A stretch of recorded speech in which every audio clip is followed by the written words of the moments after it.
Taigi sveiki atvykę į Audros maisto ir gėrimų gidą. Gerą dieną reikia pradėti su gerais pusryčiais, o geriausi pusryčiai yra Habits Bakery. Be to Habits Bakery mes turėsime ir labai gerą pre-party vakarėlį prie šeštadienio audrą, bei turėsime specialias Audros bandeles.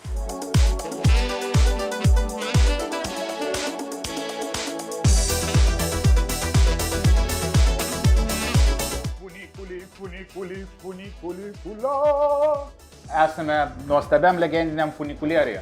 Audros metu jo prieigose galėsite ir įsiburti, ir paklausyti slemų, bei paragauti tarpukario deserčiukų.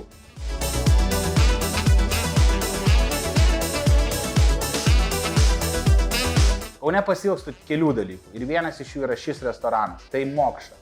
Vegetariškas, veganiškas restoranas su labai šviežiu ir skaniu namų maistu, su indišku prieskoniu. Tai yra puikia vieta apsilankyti tiem, kurie galbūt nenori perkaisti visame festivalyje ir šiek tiek pabūti zen. Tai galbūt susitiksime Mokšą, nes aš čia pietausiu tikrai. Mokšai niekad neimu vienos porcijos.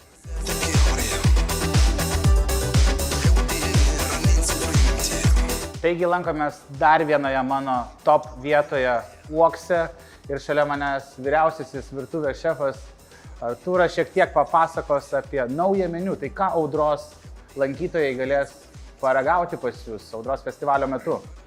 Šitam valgiaraštį stengiamės atspindėti dabartinį sezoną, ką iš jo geriausio gaunam su mūsų, kaip visada, tų produktų interpretacijom dėl šiek tiek netikėtum.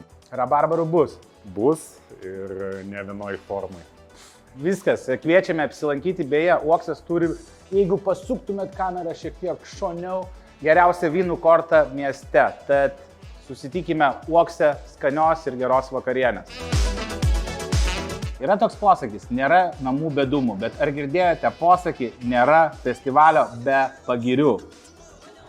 O geriausiai pagirės gydo tikrai vietnamietiška sriuba. O geriausia vietnamietiška sriuba yra be abejonės Bao bare.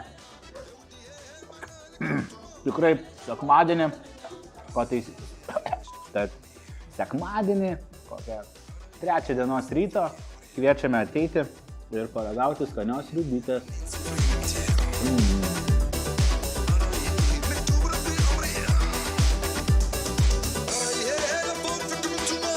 Kartais festivalio metu tiesiog nebenori matyti žmonių ar eiti kokią labai pareigojančią vietą. Tad mes tau turim pasiūlymą ateiti į barą 49, išgerti alaus bei paragauti pačių aštriausių sparnelių mieste. Ragaujam, ką jau čia. Tikrai galiu pasakyti, kad aštrokis. Sparneliai. Labai aštru. 5 dienos festivalio ir 5 mūsų rekomenduojamos maisto vietos. Tad griebk draugus ir susitikime birželio 5-9 dienomis Kaune Audros festivalyje.